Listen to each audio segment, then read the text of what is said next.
അപ്പോൾ നമ്മളിതേ ഒരു മുട്ട റോസ്റ്റ് ആയിട്ടാണ് കേട്ടോ ഒന്ന് വന്നിട്ടുള്ളത്.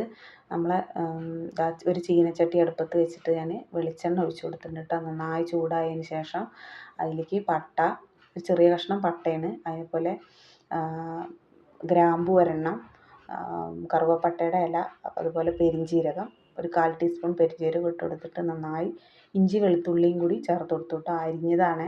എന്നിട്ട് അത് ചേർത്ത് കൊടുത്തതിന് ശേഷം നമ്മൾ ഒരു വലിയ സവാളയാണ് കേട്ടോ ചേർത്തിട്ടുള്ളത്. ആ സവാള ഉപ്പ് ചേർത്തിട്ട് നന്നായിട്ട് വഴറ്റിയെടുക്കുകയാണ് കേട്ടോ. കൈകൊണ്ട് ഇങ്ങനെ ഞെരടി ഇട്ട് കൊടുക്കുക എന്താണെന്ന് വെച്ചാൽ നമ്മൾ അരിഞ്ഞ പാടെ ആകുമ്പോൾ ഉള്ളി ഒന്ന് വേറിട്ട് കിട്ടാൻ കുറച്ച് പണിയാവും.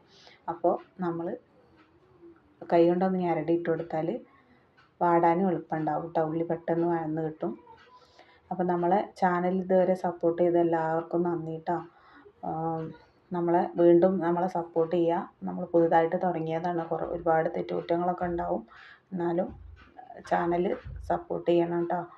അപ്പോൾ നമ്മളിതേ ഉള്ളി നന്നായിട്ട് ബ്രൗൺ കളർ പോലെ ആയി വന്നതിന് ശേഷം മാത്രമാണ് ഇതിലേക്ക് മഞ്ഞൾപ്പൊടി, മല്ലിപ്പൊടി, 1 ടീസ്പൂൺ മഞ്ഞൾപ്പൊടി ഇട്ട് കൊടുത്തിട്ടുണ്ട്, അതുപോലെ ഒരു 1/2 ടീസ്പൂൺ മല്ലിപ്പൊടി ഇട്ട് കൊടുത്തിട്ടുണ്ട്, 1 ടീസ്പൂൺ, ഇതൊക്കെ ചെറിയ ടീസ്പൂണാണ് കേട്ടോ, ടീസ്പൂൺ മുളക് പൊടി. എരിവുള്ള മുളക് പൊടിയാണ്, കാശ്മീരി അല്ല. അപ്പോൾ എരിവ് കുട്ടികൾക്കൊന്നും കൂടുതലാവണ്ടെന്ന് വെച്ചിട്ട് ഞാൻ ഇട്ട് കൊടുത്തിട്ടില്ല കേട്ടോ അധികം. അതേപോലെ ഒരു 1/2 ടീസ്പൂൺ ചിക്കൻ മസാലയും, പിന്നെ കുരുമുളക് പൊടിയാണ് കേട്ടോ, ഒരു 1/2 ടീസ്പൂൺ കുരുമുളക് പൊടി കൂടി ചേർത്തിട്ടുണ്ട് കേട്ടോ. അപ്പോൾ നമ്മളിതെല്ലാം കൂടി ചേർത്തിട്ട് നന്നായിട്ടൊന്ന് മിക്സ് ചെയ്യുക. ഞാൻ കുറച്ച് വെള്ളം ഒഴിച്ച് കൊടുത്തിട്ടോ, അല്ലെങ്കിൽ പൊടികൾ മൂത്ത് വരാൻ കുറച്ച് പണിയാവും.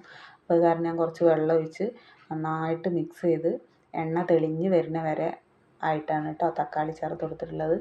ആ സമയത്ത് നമ്മൾ തക്കാളി ചേർത്ത് കൊടുത്ത് നന്നായിട്ട് ഇളക്കിയിട്ടുണ്ട്. ഇനി പാകത്തിനുള്ള ഉപ്പൊക്കെ നോക്കിയിട്ട് നമ്മൾ മുട്ട പുഴുങ്ങി വെച്ചിട്ടുണ്ട് കേട്ടോ. അതിന് മുന്നേയായിട്ട് ഞാനിതിലേക്ക് എരിവ് ഉണ്ടെന്ന് തോന്നിയപ്പോൾ ഞാൻ എന്ത് ചെയ്തു, കുറച്ച് പഞ്ചസാര കേട്ടോ. തക്കാളി സോസ് ഉണ്ടെങ്കിൽ നമുക്ക് ഒഴിച്ച് കൊടുക്കാൻ നല്ല ടേസ്റ്റാണ്.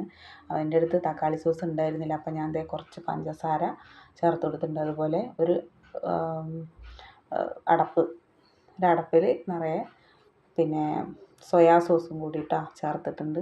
എന്നിട്ട് ആവശ്യത്തിനുള്ള വെള്ളം ചേർത്തിട്ട് നമ്മൾ മല്ലിച്ചപ്പ്, കറിവേപ്പിലൊക്കെ ഇട്ട് കൊടുത്തിട്ടുണ്ട്, പുഴുങ്ങിയ മുട്ട ഇട്ടു കേട്ടോ. എന്നിട്ടൊന്ന് ചൂടായി വന്നതിന് ശേഷം നമ്മൾ തീ ഓഫാക്കുകയാണ് ചെയ്തത്. പച്ച വെളിച്ചെണ്ണ ഒഴിച്ച് കൊടുക്കുക കേട്ടോ. അപ്പോൾ എല്ലാവരും നമ്മളെ ചാനൽ കണ്ട് സപ്പോർട്ട് ചെയ്യുക. ഇഷ്ടമായെങ്കിൽ ഒന്ന് ട്രൈ ചെയ്ത് നോക്കുക. ഓക്കെ, അടുത്ത വീഡിയോ ആയിട്ട് കാണാം.